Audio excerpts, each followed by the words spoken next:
నమస్తే. ఫిబ్రవరి 23వ తారీఖు మధ్యాహ్నం 3:33 నుండి ఫిబ్రవరి 24వ తారీఖు మాఘ పౌర్ణమిగా చెప్పుకుంటున్నాం కదా. అయితే ఈ మాఘ పౌర్ణమి ఉన్న ప్రసిద్ధి ఏంటంటే లలితమాత జయంతి కూడా. లలితమాత సహస్రనామం కానీ, లేకపోతే లలితమాత అష్టోత్తరాలు కానివ్వండి, చక్కగా రెగ్యులర్గా చేసుకునే వాళ్ళు అయితే మంచిదే.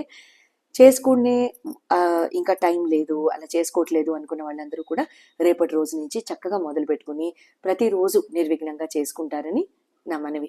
తర్వాత ఎక్కడైనా హోలీ వాటర్ ఎప్పుడైనా సరే, మనం ఎక్కడైనా కాశీ కానివ్వండి, లేకపోతే ప్రయాగ కానివ్వండి, అలహాబాద్ కానివ్వండి వెళ్ళి హోలీ వాటర్ కలెక్ట్ చేసుకుని వచ్చిన వాళ్ళు ఎవరైనా ఉంటే ఆ వాటర్ని ఇంటిలో పాది చక్కగా స్నానం చేసే నీళ్ళలో కలుపుకుని చక్కగా స్నానం చేసుకోండి. చాలా చక్కగా మీకు ఎటువంటి ఇష్యూస్ ఉన్నా, అంటే యాంగ్జైటీ ఇష్యూస్ కానివ్వండి, ఏదైనా తాత్కాలికమైన మదనల దగ్గర నుంచి మీరు సఫర్ అవుతున్నా కూడా అవన్నీ కూడా వాటి నుంచి చుట్కారా మీకు నిమిషాల్లో వచ్చేస్తుంది.